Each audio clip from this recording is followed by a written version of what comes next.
সব মাফ। সাধারণ ক্ষমা ঘোষণা করেন কিছু মানুষকে।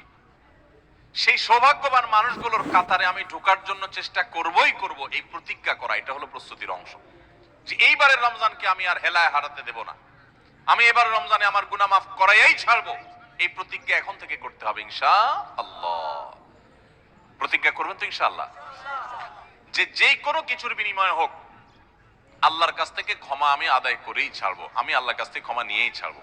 তো যে প্রস্তুতিগুলো আমাদের রমাদানকে অর্থবহ করতে পারে, ইবাদত বন্দিগি দিয়ে সাজাতে পারি, আমরা সমৃদ্ধ করতে পারি, এবং যেই রমাদানটা আমার জীবনে যতগুলো রমজান আসছে তার মধ্যে এটা একটা স্পেশাল রমাদান হবে, এই রমজানকে আমি অন্য রমজান থেকে পার্থক্য করতে পারবো, এই রমাদান আমার জন্য অনেক তৃপ্তিদায়ক হবে, এই রমাদান যাওয়ার পরে আমার মনে হবে যে আলহামদুলিল্লাহ এই বছর আমি আল্লাহকে মন ভরে প্রাণ ভরে ইবাদত করতে পেরেছি, তাকওয়া চর্চা করতে পেরেছি, আমার ভালো লাগা কাজ করবে, আমার দিল গাওয়াহ এবং সাক্ষ্য দিবে। সেই রকম রমাদান কাটাতে হলে আপনাকে রমাদানের আগে থেকে অনেকগুলো প্রস্তুতি নিতে হবে। প্রস্তুতি নম্বর এক নম্বর প্রস্তুতি হলো আমাদের রমাদানের আগ পর্যন্ত, এই যে গত রমজান থেকে এই রমাদান পর্যন্ত বা জীবনের শুরু থেকে এই পর্যন্ত যত পাপাচার আমরা করেছি, যত গুনাহ করেছি, যত অন্যায় করেছি, রমজানে ইবাদত বন্দিগির প্রস্তুতির অংশ হিসেবে সেই গুনাহ এবং পাপাচার গুলো থেকে আল্লাহর কাছে মাপ চাইতে হবে, ইস্তেগফার করতে হবে, ক্ষমা প্রার্থনা করতে হবে, বলতে হবে মাবুদ আমি যে অপরাধী, আমি যে পাপিষ্ঠ, কত গুনাহ করেছি, কত অন্যায় করেছি, তোমার কাঠগড়ার আসামি আমার নামে বহু মামলা হয়ে আছে। এত অপরাধ করার পর রমাদানে যখন আল্লাহ তাআলা রহমত, বরকত, মাগফিরাত, নাজাত, বহুবিধ কল্যাণ তার বান্দাদেরকে দিবেন, পাপিষ্ঠরা তো সাধারণত আল্লাহর এই রহমতগুলো থেকে বঞ্চিত হয়। তো আল্লাহ আমার গুনাহ খাতাগুলো যেগুলো আগে ছিল সেগুলো সব মাফ করে আমার রমাদানে তোমার যে রহমত বরকত নাজিল হবে সেটার জন্য আমাকে একটু উপযোগী করে দাও, আমি যেন পাপিষ্ঠ হয়ে তোমার রহমত থেকে বঞ্চিত না হই। এখন থেকে সেই দোয়া করা, সেই চোখের পানি ফেলা, ইস্তেগফার করা, এটা রমজানের প্রস্তুতির অংশ। রমজানে যদি ইবাদত করতে না পারেন তো এটা শুধু শখের ব্যাপার না, রমজানে ইবাদত করতে না পারলে তো স্বয়ং নবী সাল্লাল্লাহু আলাইহি সাল্লাম এবং জিবরিলের বদদুয়ার ভাগীদার হবেন। বাউদা মান আদরাকা রমাদানা ফালাম ইগফারলাহু ওয়া লাম ইগফারলাহ, যে ব্যক্তি রমজান পেল অথচ তার রমজানের গুনাহ খাতাগুলোকে মাফ করাইতে পারলো না, আল্লাহর রহমতের ভাগীদার হতে পারলো না, এ তো কপাল পোড়া, এ ধ্বংস অনিবার্য। তাহলে আমরা আল্লাহর রহমত থেকে বঞ্চিত হই, ধ্বংসের দ্বার প্রান্তে চলে যায়। রমাদানে কত মানুষকে আল্লাহ মাফ করেন, আমি কপাল পোড়ার মতো সেই জায়গায় দাঁড়ায় আছি। আগে যা ছিলাম রমজানও তাই, একটু রোজা রাখলাম, একটু ইফতার করলাম, একটু সাহারি খেলাম, একটু তারাবি টুকটাক পড়লাম, বাস এ হলো আমার রমজান। রমজান চলে যায়, আমার চোখের পানি আসে না, আমার দোয়া আসে না, আমার কান্নাকাটি আসে না, আমার ক্ষমা প্রার্থনা আসে না, আমার তওবা আসে না, আমার ইস্তেগফার আসে না, আমার জীবনটা পরিবর্তন হয় না, আমার সংশোধন হয় না, আমার আত্মশুদ্ধি হয় না, আমি কপাল মতো পোড়ার মতো পড়ে থাকি। এর অন্যতম প্রধান কারণ হলো যে আমি সারা বছর পাপাচার করে আল্লাহর রহমত থেকে এত দূরে সরে গেছি যে রমাদানের আল্লাহর এই রহমতের উপযুক্ততা আমার হারিয়ে ফেলেছি। এই জন্য শেখ সুদাইস তাদেরকে বলেছিলেন, আমার মনে হয় আমাদের গুনাহ এবং পাপাচারের কারণে আল্লাহর রহমতের উপযুক্ততা আমরা নষ্ট করে ফেলেছি। এই জন্য রমজান আসার আগে প্রস্তুতি হিসাবে আমরা আল্লাহর কাছে চোখের পানি ফেলে দোয়া করে আগের সব গুনাহগুলো মাফ চেয়ে নেই, যে আল্লাহ রমজানের রহমতের উপযুক্ত হওয়ার জন্য আমার পূর্বের সব গুনাহ মাফ করে দেন।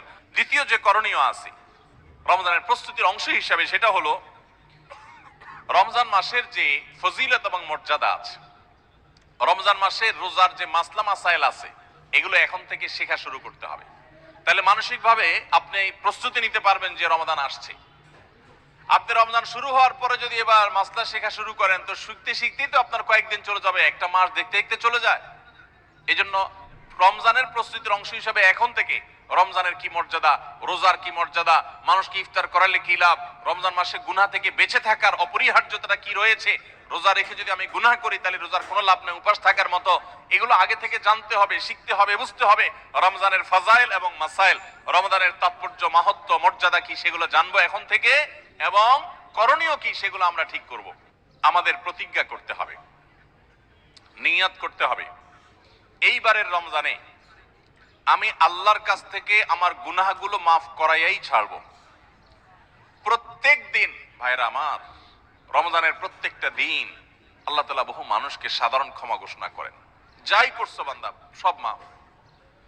সাধারণ ক্ষমা ঘোষণা করেন কিছু মানুষকে, সেই সৌভাগ্যবান মানুষগুলোর কাতারে আমি ঢোকার জন্য চেষ্টা করবই করব, এই প্রতিজ্ঞা করা, এটা হলো প্রস্তুতির অংশ। যে এইবারের রমজানকে আমি আর হেলায় হারাতে দেব না, আমি এবার রমজানে আমার গুনাহ মাফ করাইয়াই ছাড়বো, এই প্রতিজ্ঞা এখন থেকে করতে হবে ইনশাআল্লাহ। প্রতিজ্ঞা করবেন তো ইনশাআল্লাহ, যে যেই কোনো কিছুর বিনিময়ে হোক আল্লাহর কাছ থেকে ক্ষমা আমি আদায় করেই ছাড়বো, আমি আল্লাহর কাছ থেকে ক্ষমা নিয়েই ছাড়বো। এখন আপনি বলতে পারেন যে ক্ষমা যে আমি পেয়েছি তার গ্যারান্টি কি, কিভাবে নিশ্চিত হব? ভাইরা আমার, কোন কোন সালাফ বলেছেন আমাদের দোয়া কোনটা আল্লাহর কাছে কবুল হয়েছে আর কোনটা কবুল হয়নি নিশ্চিত হওয়ার কোনো উপায় আছে কিনা। তো তারা বলেছেন যে যেই দোয়ার পর, যে কান্নাকাটির পর, যে প্রার্থনার পর, যে মুনাজাতের পর আপনার মানসিক প্রশান্তি অনুভব হয়, আপনার মনের মধ্যে এক ধরনের সুখ অনুভব হয়, তৃপ্তি অনুভব হয়, আপনার প্রশান্তির এক বাতাস বয়ে যায়, খুব ভালো লাগা কাজ করে যে আমি দোয়া করেছি, আল্লাহর কাছে চোখের পানি ফেলেছি, কান্নাকাটি করেছি, ভালো করে মনোযোগী দোয়া করতে পেরেছি, এরকম যদি তৃপ্তি অনুভব হয় তাহলে সুধারণা করতে পারেন যে আল্লাহ আপনার দোয়াটা কবুল করেছেন। 4 নম্বর যে করণীয় আছে আমাদের রমজানের প্রস্তুতির অংশ হিসাবে, সেটা হলো যদি কারোর আগের রমজানের, গত বছরের রমজানের রোজা বাকি থাকে, হতে পারে কেউ অসুস্থ ছিলেন, এত বেশি অসুস্থ হয়ে পড়ছেন যে রোজা রাখতে পারেন নাই, ভাঙতি পড়ছে, অথবা মা বোনদের মাসিকের কারণে রোজা ভাঙতি পড়ে থাকতে পারে, সফরের কারণে রোজা ভাঙতি পড়ে থাকতে পারে, এই ভাঙতি রোজাগুলো এই বছরের রমজানের আগে আগে রেখে দিতে হবে। 5 নম্বর প্রস্তুতি হলো নিজের অন্তরকে শিরক এবং হিংসা থেকে মুক্ত করা। আল্লাহর সাথে কোনো কাউকে, সেটা কোনো মাজারে শায়িত ব্যক্তি হোক, কোনো জীবিত ব্যক্তি হোক, কোনো কাউকে আল্লাহর সাথে অংশীদার সাব্যস্ত করা যাবে না। এই শিরক করা থেকে নিজেকে পরিচ্ছন্ন করতে হবে, তাওহীদটাকে স্ট্রং করতে হবে এবং নিজের অন্তরকে হিংসা, বিদ্বেষ, শত্রুতা এগুলো থেকে পরিচ্ছন্ন করতে হবে। আপনি যদি এগুলো থেকে পরিচ্ছন্ন করেন, এগুলো থেকে পরিষ্কার করেন অন্তরকে, তাহলে ইনশাআল্লাহ বিইذنিল্লাহ আল্লাহ তাআলা প্রতিদিন যে বহু মানুষকে সাধারণ ক্ষমা ঘোষণা করেন, আপনি আশা করতে পারেন যে আপনি সাধারণ ক্ষমার আওতায় পড়বেন। কারণ হাদিস থেকে আমরা জানি যে যারা শিরকের মধ্যে থাকে, যাদের অন্তরে মানুষের প্রতি হিংসা থাকে, শত্রুতা থাকে, তারা আল্লাহর সাধারণ ক্ষমা থেকে মাহরুম এবং বঞ্চিত থাকে। 6 নম্বর প্রস্তুতি হলো বিশেষ করে সামাজিক যোগাযোগের মাধ্যম এবং আমাদের মোবাইল ফোনগুলো নিয়ন্ত্রণ করে ফেলতে হবে, যেগুলো আমাদের ইবাদত বন্দেগীর ক্ষেত্রে বড় ধরনের বাধা সৃষ্টি করে। অনেকেই আছি যে সোশ্যাল মিডিয়ার আসক্তিতে আমরা এরকম ভয়াবহ একটা পর্যায়ে, আমাদের এই ফেসবুকের নেশা, টিকটকের নেশা, ইউটিউবের নেশা, মোবাইলের নেশা, গেমসের নেশা, অন্তত রমজান মাস উপলক্ষে আমরা আমাদের এই সমস্ত বিষয়গুলো থেকে যদি বেরিয়ে আসতে পারি, এটা হবে সবচেয়ে বড় কার্যকর পদক্ষেপ, সবচেয়ে বড় প্রস্তুতি, সবচেয়ে বাস্তবসম্মত প্রস্তুতি। 7 নম্বর প্রস্তুতি হলো গত বছর, তার আগের বছর রমজানে আমি ইবাদত কেন করতে পারি না, কি কি সমস্যা ছিল, আমার অমুক দোস্তটা, ওর কারণে তারাবিটা পড়া হয় না, কারণ ও ওই টাইমে ফোন দেয়, আড্ডা মারতে বলে, অথবা তমুক কারণে আমার পড়ালেখাটা হয় না, অমুক নেশার কারণে হয় না, কি কারণে হয় না, প্রত্যেকটা আলাদা আলাদা। আমার গত রমজানে আমি কোরআনটা পুরো ভালো করে সুন্দর করে খতম দিতে পারি নাই কেন, শুরু তো করছিলাম কিন্তু শেষ করতে পারি নাই কেন। আমার গত রমজানে যে তারাবি কয়েকদিন মিস হয়েছিল, সেটা কেন মিস হয়েছিল। আমার গত রমজানে যে ভালো কাজ করার পরিকল্পনা ছিল, সেগুলো কেন হয় নাই। সেই বিষয়গুলো আমাদের চিহ্নিত করতে হবে, খুঁজে বের করতে হবে, বের করে এইবারের রমাদানে যেন সেগুলো রিপিট না হয়, সেগুলো যেন আর পুনরায় দেখা না দেয়, আগে থেকে সিদ্ধান্ত নিতে হবে এবং প্ল্যান করতে হবে। এই জন্য গত বছরের সমস্যাগুলো চিহ্নিত করে সেগুলো থেকে এবার দূরে থাকার চেষ্টা করতে হবে। এটা হলো 7 নম্বর প্রস্তুতি। 8 নম্বর প্রস্তুতি হলো রমজানের যে আমলগুলো আছে, রমজানের ওই যে বললাম 27টা স্পেশাল আমল আছে হাদিসের আলোকে, 27টা। রমজানের সবচেয়ে বড় আমল কি ভাই? রমজান মাসের সবচেয়ে বড় আমল কোনটা? সবচেয়ে বড় আমল হলো রোজা রাখা। রোজা রাখার চেয়ে বড় কোনো আমল আছে?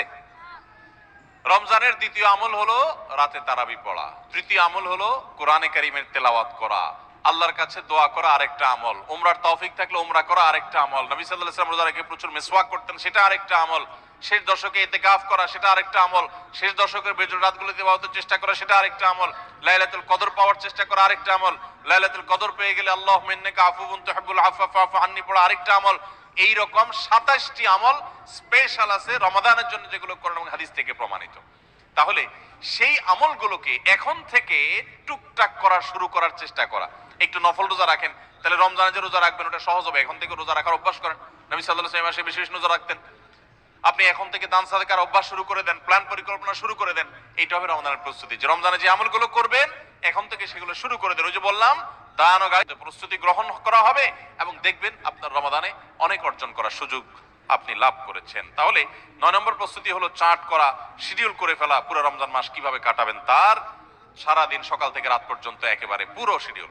10 নম্বর হলো শাবান মাসের শেষ দিনে 29শে শাবান পশ্চিম আকাশে চাঁদ দেখবেন, এটাও রমজানের প্রস্তুতির অংশ। আমরা আমাদের ছোটবেলায় গ্রামে চাঁদ দেখেছি, এখন মানুষ চাঁদ দেখে না। দেখে চাঁদ আকাশে দেখে না, চাঁদ এখন মোবাইলে খোঁজে। কোথায় খোঁজে? মাগরিবের পরে মোবাইল হাতানো শুরু করে দেয়, এই রমজানের চাঁদ দেখা গেছে, ঈদের চাঁদ দেখা গেছে কিনা, চাঁদ দেখা কমিটি কি বলছে, ফেসবুকে নিউজ আসছে কিনা দেখো। আর 11 নম্বর এবং সর্বশেষ প্রস্তুতি হলো আল্লাহর কাছে ইবাদতের জন্য দোয়া করতে হয়। আমাদের পরিকল্পনা আমরা করতে পারি, কিন্তু তৌফিক তো আসলে আল্লাহ দিবেন। এজন্য আমার পরিকল্পনাগুলো করে আমি বলবো, আল্লাহ আমি চার্টও তৈরি করেছি, রমজানে মাসালা জানার জন্য বইও কিনেছি, আমি কোরআনও তো রেডি করেছি, তেলাওয়াতও শুরু করে দিয়েছি, টুকটাক নফল রোজা রেখে আমার প্রস্তুতিও শুরু করে দিয়েছি। আমি আমার জায়গা থেকে যা করতে পারার আমি করছি। মাবুদ, এবারের রমজানটাতে তুমি আমার একটু ইবাদত করার তৌফিক দিও। ভাইরা আমার, আপনারা অনেকেই অনেক স্বাদ জীবনে আস্বাদন করেছেন, আড্ডা মেরে বন্ধু বান্ধবের সাথে একান্তে কাটিয়ে বিভিন্ন রকমের কাজ করে মজা অনেক লুটেছেন। আল্লাহর শপথ, রমজানটাতে যদি আপনি ইবাদত করে কাটাতে পারেন, রাতভর একটু চোখের পানি ফেলে তাহাজ্জুদের সময় সাহারি খাওয়ার পর 10টা মিনিটে যদি একটু কাঁদতে পারেন, আল্লাহর কাছে মাপ চাইতে পারেন, আপনার কাছে পৃথিবীর যে কোনো কিছু তৃপ্তির চাইতে অনেক বেশি তৃপ্তিদায়ক হবে এই আল্লাহর কাছে একান্ত মুহূর্তে কান্নাকাটি করা, দোয়া করা, ইবাদত করা, ইস্তেগফার করা।